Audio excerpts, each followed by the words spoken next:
What lives in saltwater and freshwater, gobbles 200 pounds of seagrass a day, and calls elephants cousin? Stick around and you'll find out. Think about an endangered species. What's the first animal that comes to mind? If you're like most people, you probably thought of a rhino or a tiger or an elephant. But you don't have to go thousands of miles to find an endangered species. Some of them are right here in the United States. They live in forests and lakes, deserts and streams. But I bet you didn't know one of the most endangered lives right here in the waters of Florida. That's right, we're talking about manatees. When you look at them, it's hard to believe that sailors once thought they were the mermaids of mythology. But manatees aren't a myth, they're real and they're in trouble. But how did these gentle giants end up in so much danger? And what's being done to save them? Stick around while we find out.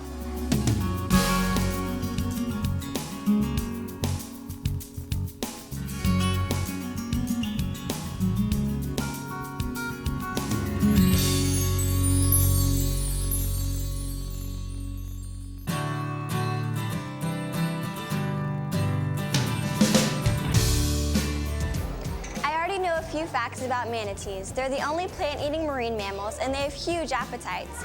Most of the time, they tend to stay mainly in and around Florida, eating 32 to 108 pounds of aquatic plant life every day. They look pretty chubby, and there is a thick layer of fat under their skin, but it's not enough to insulate them against the cold. That's why they tend to hang out in the warmer waters of the South. But not always.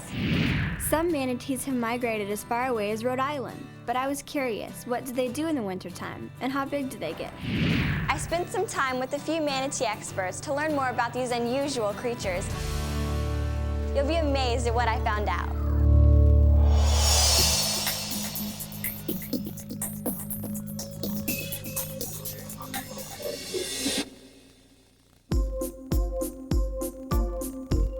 The first expert I talked to was Dr. Dan Odell, a research biologist at Hub SeaWorld Research Institute, who took me to see the manatees in the rehabilitation area. He told me that manatees are from the order Sirenia, which includes the dugong from Australia. There are 3 species of manatees. The West African manatee, which is of course in West Africa, the Amazonian manatee, which is in the Amazon River Basin, and the West Indian manatee, which includes the Florida manatee. The West Indian manatee ranges from roughly Florida in the north down to Brazil in the south throughout the Caribbean. What other animals are manatees related to? Manatees are related to elephants, hyraxes, and aardvarks. And if you just take the elephant and you look at an elephant that has very thick, tough skin, not much hair on it, some toenails, then you look at our friends the manatee here. It's very similar skin appearance, sparse hairs scattered over the body, and you see these very tiny fingernails. I could see the resemblance, but unlike elephants, manatees have whiskery faces and little tiny eyes. Manatees can also stay underwater for as long as 20 minutes, diving down to feed no deeper than around 10 feet. Can you imagine an elephant doing that? I noticed that they don't really swim that fast. About how fast can they swim? Manatees in general are very slow swimmers, going 1 or 2 miles an hour. In a burst of speed, if they really have to, they may be able to get to 10 or 12 miles an hour, but not for very long. Even though they're massive, there's something graceful about manatees. Waving their fan-shaped tails, they glide through the water like big gray blimps. They can grow to be over 12 feet long, and at their heaviest, weigh in the neighborhood of 3,500 pounds. Big manatees are probably as long as a mini pickup truck and probably weigh as much, or if not more in some cases, as a small pickup truck. For an animal that eats a lot of lettuce, which is known to be a very healthy food, how did they get so fat? Manatees have large, long intestines, lots of microorganisms, bacteria, that break down the plant material, release the nutrients. The manatees absorb it all and really turn it all into fat. Because manatees only eat plants, they have different adaptations from other marine mammals like whales or sea lions. Adaptations like their teeth, for instance. As they chew, even though it doesn't look like it here, the forces generated during chewing make the teeth move forward. And the manatees and one species of kangaroo do that. They move to the front, they're resorbed, and they fall out. They're known as marching molars by some people. And it goes on, as far as we know, as long as manatees live. It's no wonder manatees go through so many teeth. Look how much they eat. I figured that couldn't be good for the environment, but I was wrong. Manatees have a very important role in the coastal marine and freshwater environments by recycling nutrients. A big manatee may eat 100 or 200 pounds of vegetation every day, as long as it lives, which could be up to 50 years in some cases, and that makes a lot of fertilizer back into the water. So manatee really helps keep the ecosystem intact in a very dynamic state. Makes sense to me, but if manatees are important to the environment, why are they endangered? Manatees are endangered because of people. Historically, if we go back a few hundred years, people have eaten manatees. These days in Florida, it's not so much hunting, which is rare but still happens on occasion. It's other human activities. Their habitat has been severely impacted by human activities in Florida, and other things like boating. A large number of manatees are killed each year by power boats. They get entangled in fishing gear, they get caught in flood control dams. So it's other human things that are keeping manatees on the endangered list. So, I wondered, how many manatees are left in Florida? These days, the state of Florida tries to do a complete survey of state waters every winter when the weather's really cold and the manatees tend to congregate at warm water areas. They've counted over 3,000 manatees in some years. Dr. Odell says that nobody really knows how many manatees are left, but if things don't change, they'll be on the endangered list for some time to come. And that would be a shame for an animal that's been around for millions of years. Surprised? You shouldn't be. Manatees have been around a long time. Fossilized bones have been found that date back to 45 million years. They're very adaptable, but nowadays changes happen so fast in their habitat that they don't have time to adjust. Luckily, though, they have scientists, wildlife officials, and facilities like SeaWorld on their side. For over 20 years, a variety of government and private organizations have been working hard to rescue, rehabilitate, and release hundreds of orphaned and injured manatees. It's always been rewarding, but it hasn't always been easy. So, how do they do it? I mean, what does it take to rescue a gentle giant? It takes a lot of teamwork and a lot of heart. Check it out.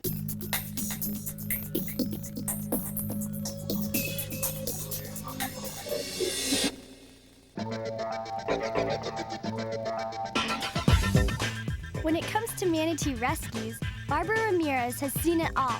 She loves her work, and it shows. It's very exciting. You have a manatee that's hurt out in the wild, and you're trying to help it out. It's not something you can do alone. It takes a lot of agencies to get the job done. The very first agency is going to be the Florida Marine Patrol. That is the first people they are going to call.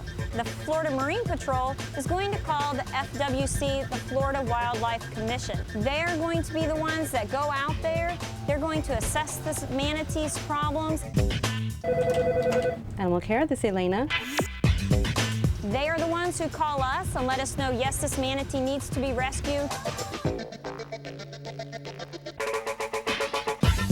There's no time to lose. The entire team scrambles, and the beach van speeds to the rescue. Once on site, the team quickly assesses the situation and works out the rescue strategy. We also have to be careful of moms and babies in there. If it's a mom with a baby, we always take both of them. We don't ever want to separate a mom from a baby. As soon as the plan is set, they move in, circle the manatee, and pull it in. Once we have the manatee there, what we need to do is transfer the manatee onto a stretcher. Some manatees we have rescued weigh close to 2,000 pounds, and that's a lot of weight. Let's go a little bit more. We go ahead and load the manatee up into the beach emergency van. That's when the veterinarian takes over.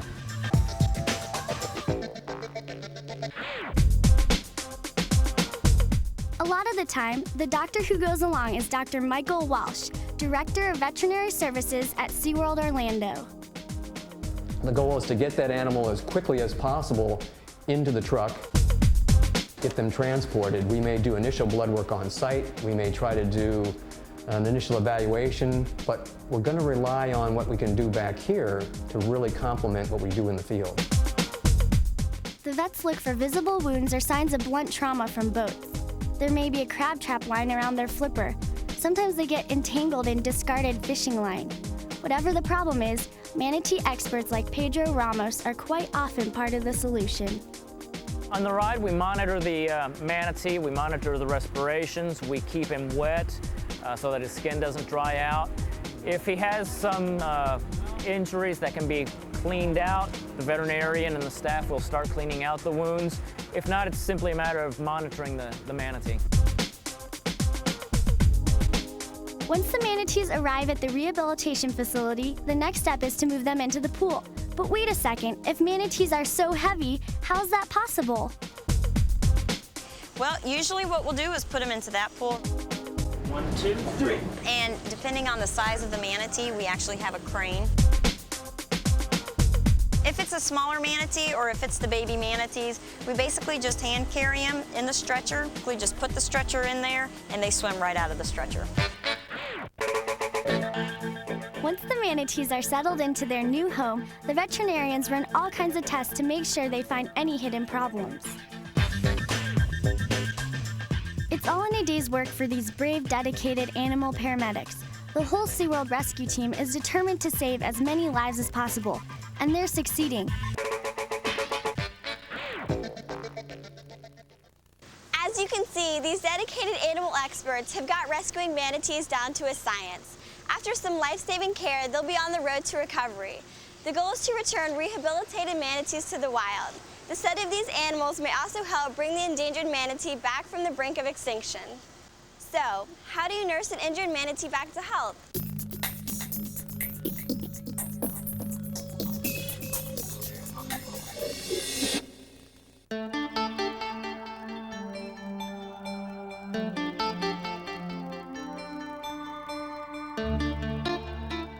After a thorough examination, the next step in treating injured manatees is to take x-rays and perform minor surgery like suturing wounds and repairing fractures.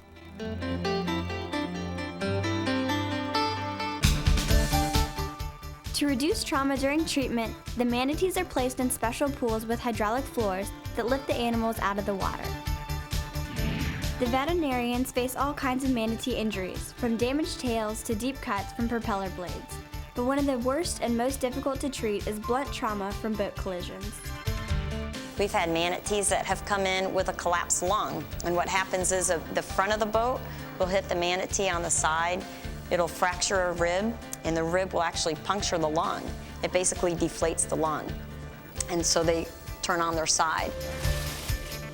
To help them compensate or to help control that, what we've developed is a special type of wetsuit that we wrap all the way around the manatee, and we put in pieces of foam on whatever side is down underwater. And what that does is it brings that side of the manatee back up, and it helps them float right. We actually see one side higher than the other, and when it's like that, they can't eat. And the way to get them to eat is to stabilize them and right them back up in their normal position, and these jackets can help do that. So it's a constant learning process all the time. We're always modifying, always changing. So you've got to be open to innovation, changes, what's new in the field to make the problems approachable. Dr. Walsh and the other vets who work with manatees have faced a lot of unique challenges over the years. The first challenges we faced are we had to learn how to sedate them without hurting them. We then had animals that needed surgery, so we had to work out general anesthesia, which was totally different for us. We had to figure out medications, and then we had to figure out the use of diagnostic techniques like ultrasound. They also use a technique called thermography to diagnose internal problems. Thermography uses a heat-sensitive camera to scan the manatee's body in search of hot spots that indicate possible infection or trauma. What we're seeing here is a person's hand, which is much hotter because it hasn't been in water, pointing down to an infection in the flipper of the manatee. Even with all their advanced medical technology, manatee vets often have to use their professional intuition and experience from working with other species. Once a manatee starts doing better, we'll let them out of the medical pool and put them into the isolation pool.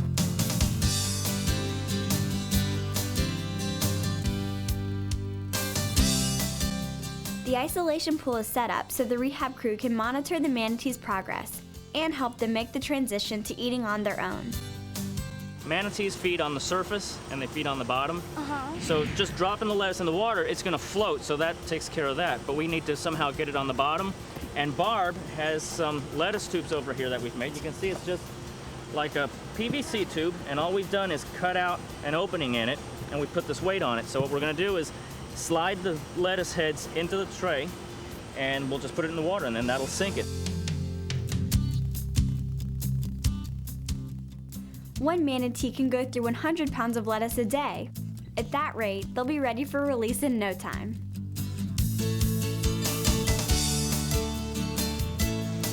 Saving a full-grown manatee has its challenges, but just imagine taking on the responsibility of saving a 45-pound orphan baby. Light, easy to move, no problem. Except, what do you feed it?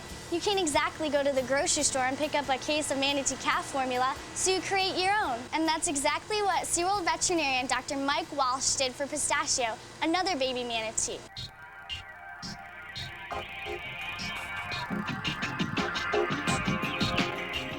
Pistachio was an orphan manatee. He was found in the Daytona Beach area. State biologists were observing him for a couple of days. They were pretty sure the baby had been abandoned. No large adults were in the area, and no females were coming by. It's possible the mother fell victim to natural causes. Nobody really knows. The important thing was to take care of this helpless little manatee. Pistachio came in as a tiny baby in the 40-pound type range. Now that's pretty small. Babies like this are born between usually 50 and 100 pounds, so he was even underweight for when he came in.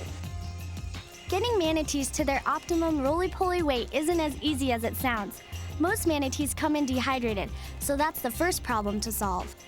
And once he came in, we x-rayed him, we got weights on him, and we started tube feeding him. We give them what's called a gruel substance, and that is like a spinach. It's ground up spinach and romaine lettuce and water. You go ahead and pump that into the manatee. I can guarantee you, again, about 99% of the manatees that come in here are gonna have that done.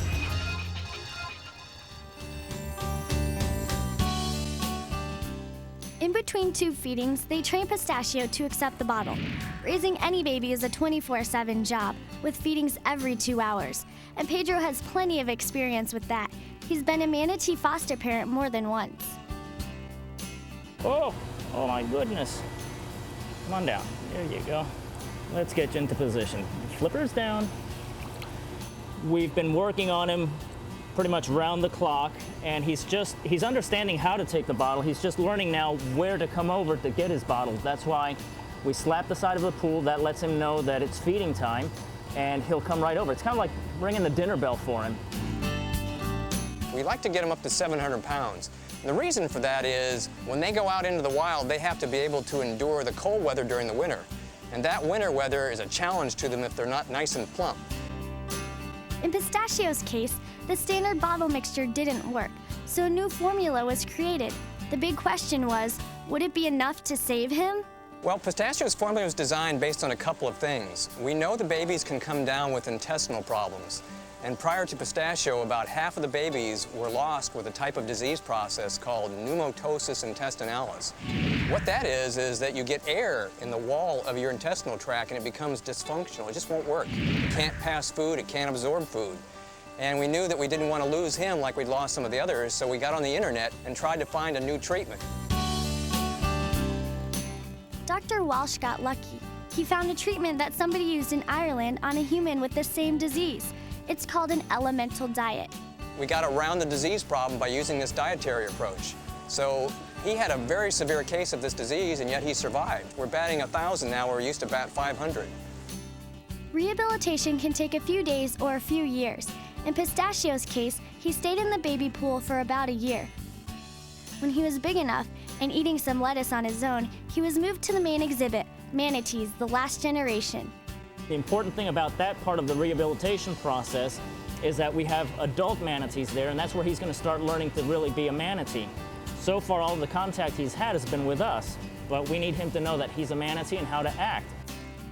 It's all part of preparing an orphan for release. To survive in the wild, Pistachio had to be mentally and physically ready. Thanks to the dedicated team at SeaWorld, he was.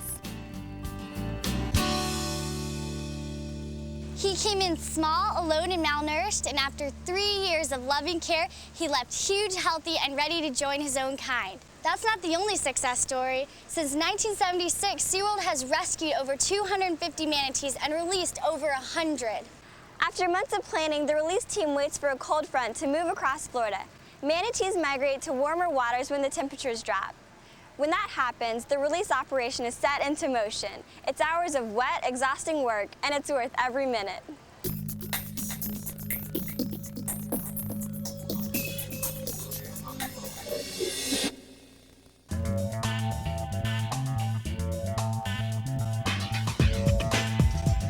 So how do you decide when a manatee is ready to be released? According to Dr. Walsh, you have to look at a lot of things. If they had some abnormality on x-rays like Pistachio did, then we'd recheck his x-rays, make sure it's cleared, and make sure his blood work was all normal, and see whether or not size-wise he could go back out without any challenges from the wild. When the manatee is ready, a whole team of experts gets together to figure out where and when to release it. Everybody sits down together, agrees on a date, when to release him, what would be better, whether it's in the spring or in the fall, and we also decide where to release him. But the final decision is up to the Florida Wildlife Conservation Commission and officials like Nicole Adamy. Releases are very dependent upon the individual manatee themselves. The site is chosen depending on where the animal came from. What we try to do is we try to pick up and release the animal where the animal was rescued from. And other times we have to take them far away because the area we rescued them from is really what got them into trouble in the first place. Weather plays a big part in choosing when to release the animal. If the manatee was rescued as a baby, it needs to be released in the wintertime at a warm water site where it'll have plenty of company. It's also important because the cold weather will force the manatee to stick around long enough to remember the site next winter. Just prior to the release, what we'll do is, of course, take the last of the blood samples for last-minute confirmation that the manatee's okay. We get a weight on them, and all of this is mostly just for records for the state because after we release them, we'll go back periodically and check up on them. When the big day arrived for Pistachio, he was ready, but it was still hard to see him leave. You become attached to them. You have this baby that was only a few days old when they brought him to us, and you see him go through a really tough time where you thought you were going to lose him, and he pulls through that until you finally get to the day where he has to go home.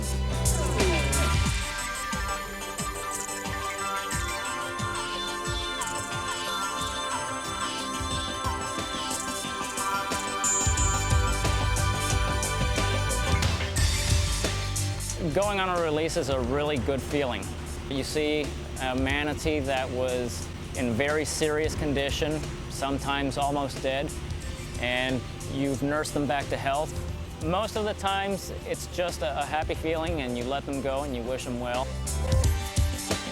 The ones that are a little bit harder to let go are the orphans that you hand raise, like Pistachio.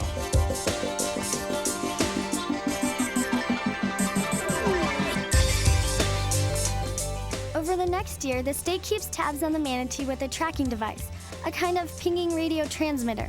That way, they can monitor where the manatee goes and how it's doing.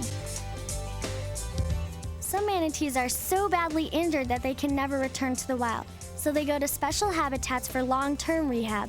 But whether they're released or stay at SeaWorld, it's the caring part of animal care that's most rewarding.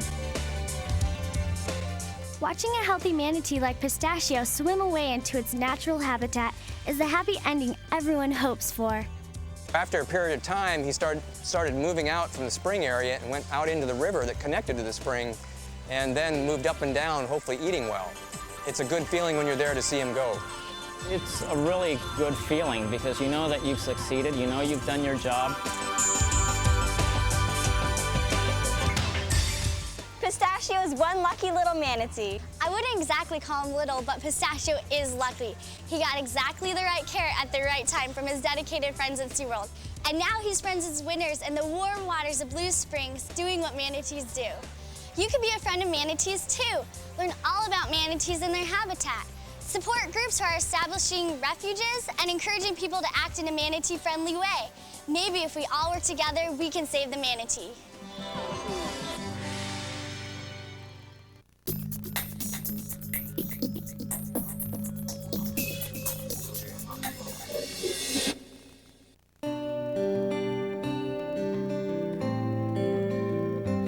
Pistachio is a wonderful success story, from the creation of his special formula to his ultimate release.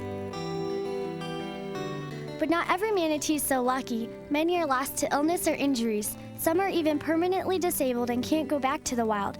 But the ones who can prove that sometimes rescue, rehabilitation, and release is more than a new beginning for these gentle creatures. It can mean a new beginning for the entire species. So, what can you do to help? What can you do to help preserve the manatees? Well, actually, there's a lot. Don't put stuff into the water that's not supposed to be in there. If you have old fishing lines, make sure you take those and throw them away properly.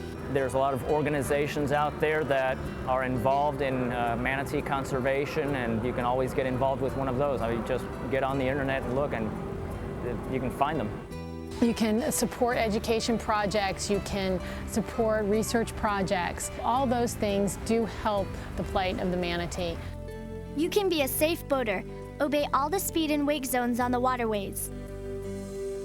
We just need people to abide by the rules that are out there. You know, slow down where we know that there are animals, for sure. It gives them a chance to hear the boat. It gives them a chance to move out of the way. Manatees are totally surrounded by boats. There's over 1 million of them on Florida waterways. Just imagine being on a street with that many cars. There are so many boats around that having a boat around is normal. What is not normal is to have that boat at 50 or 60 miles an hour skip over their line of transfer, intersect where they're going, and hit them before they have a chance to react. That's the whole idea behind the manatee caution zones, and that's why we need to support legislation to protect manatees and all our wildlife. I think it's important that we just educate ourselves about wildlife in general. We want them to stay wild, and that is one of the best things we can do to help an animal out. Pierce. You can also help other people learn more about manatees by sharing what you know, and you can support the people who actually rescue manatees.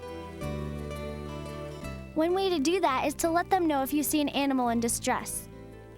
The best thing anyone can do when they see an animal is to call and report it right away. Either Florida Marine Patrol or call the Conservation Commission's hotline, and then to go and wait there until someone comes on site. And not to touch the animal, not to approach the animal, but wait for a professional or someone who's trained. They can not only injure themselves, but also injure the animal as well. If you live in Florida, helping manatees can be as simple as buying a manatee license plate.